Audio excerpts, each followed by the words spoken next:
bit. I mean, not only am I going to beat him, I'm going to beat him under the specific rule sets that he has, that favor him. It's not a true fight. We're not fighting under no rules or mixed martial arts rules where the field opens up a lot more wider for me. That's confidence from my end. So I'm coming in and stepping into his world, and I am making it my own. Although it has been an illustrious career, fighting is on a fight-by-fight basis. None of my achievements or none of his achievements mean absolutely anything in there. It's two men entering a ring, and that's it. Past plays no part. So I do not care about his record or his achievements. Although I have respect for it, I do not care about it. And on fight night, there will be no respect in there. What do you respect about him? He's been, you know, I respect anyone that laces up the gloves or puts on MMA gloves and gets in and competes at any level, whether it's in a hall with 20 people or in a stadium with 1 million people. So if you get in and compete and you are from the same build as me and you shed the same blood, sweat and tears as me, you have my respect.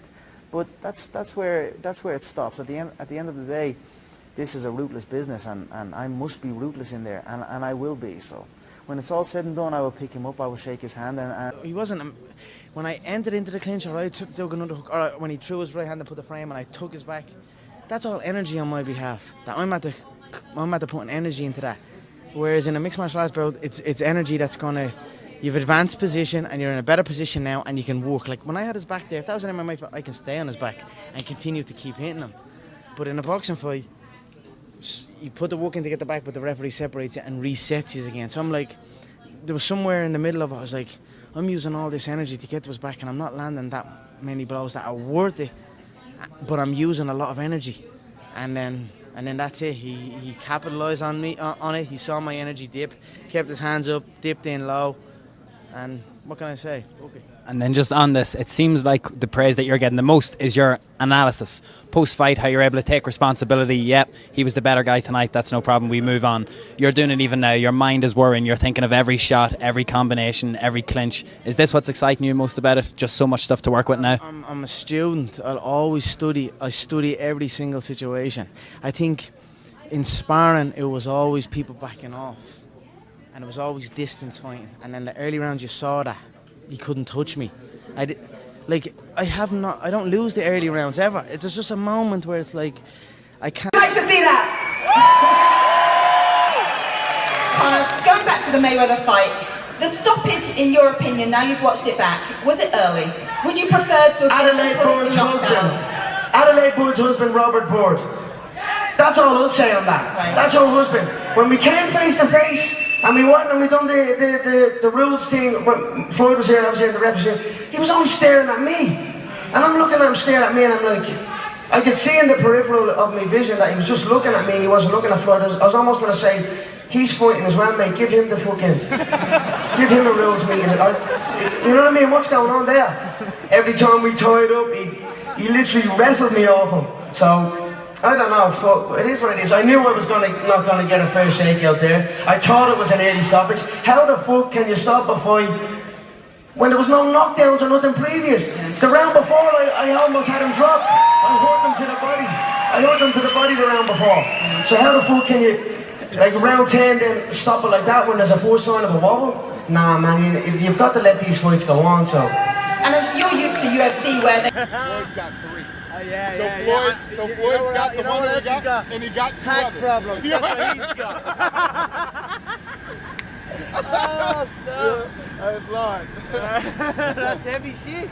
That is heavy shit. It's hard to get out from underneath Fucking that. Right it is. Get in and be grateful for it and enjoy the ride. Have you been able to do that? You've been so busy and you've been pulled in so many different directions that you've been able to step back and kind of analyze these last 2 years? You know, I enjoy work. I enjoy it. I don't want to be nowhere else. That's what I was saying to my guy yesterday. I was listening to the first episode of Embedded where Jose has his kid and to say he came in, he got his ass whooped, he got his ego badly dented, and that's it. I mean, we sent the footage of the knockdown, we sent the footage over, and I don't think they are refusing to show it, so he was flattened. What can I say? He got his ass whooped. But I like the guy. He's all right though. He's kind of like a lovable mouthpiece. Do you know what I mean? But he's all right.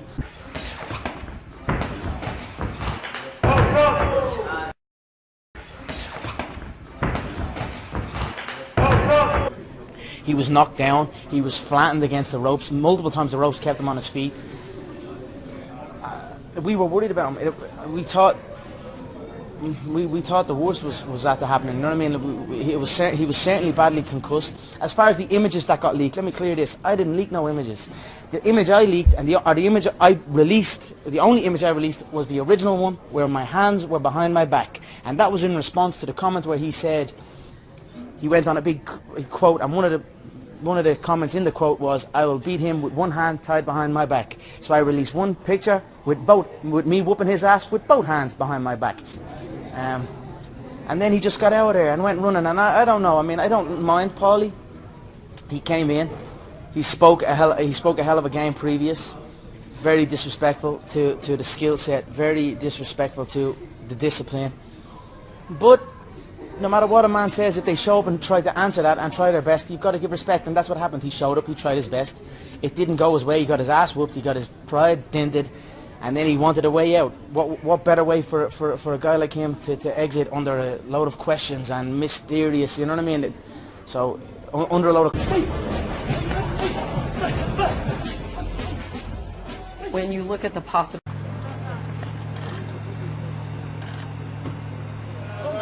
Come and get me. Come and get me.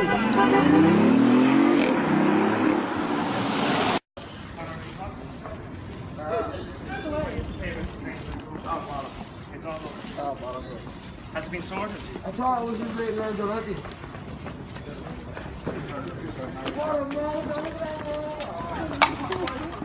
Here's the camera. You're not the horse in the camera. Yeah.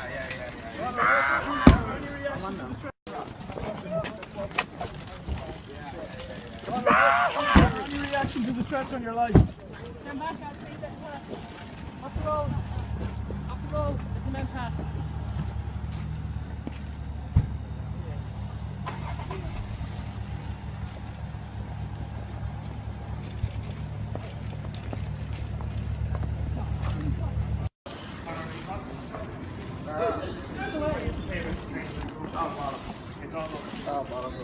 Has it been sorted? I thought it was just waiting around already.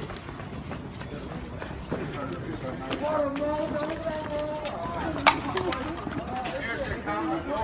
You're not the horse in the camera. Yeah.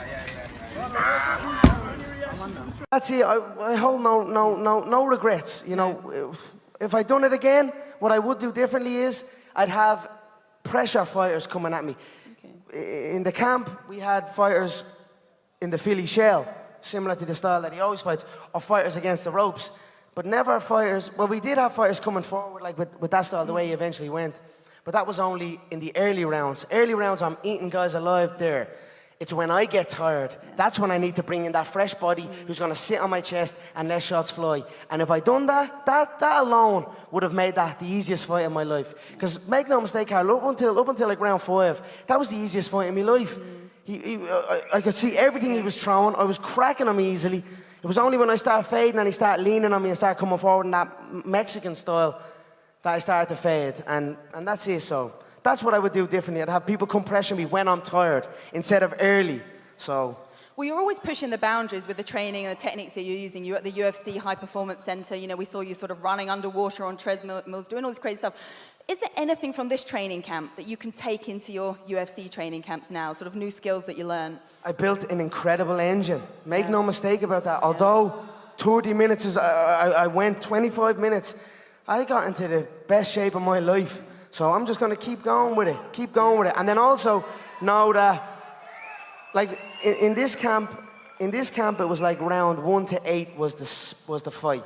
And then 8, 9, 10, 11, 12 was my friends, more people I'm comfortable with, just to get to the 12th round. Because I had to get to the 12th round in sparring comfortably and safely. And if I'd done it too early, I could have picked up an injury, lost out on the fight, lost out on the whole event, and hampered everything. So that was the goal. This time, I'd probably switch it around. I'd have round 1 to 8 heavy, real competitive, and then I just have a heavier opponent on me putting the pressure for the last 4 rounds, and I just have to survive in there.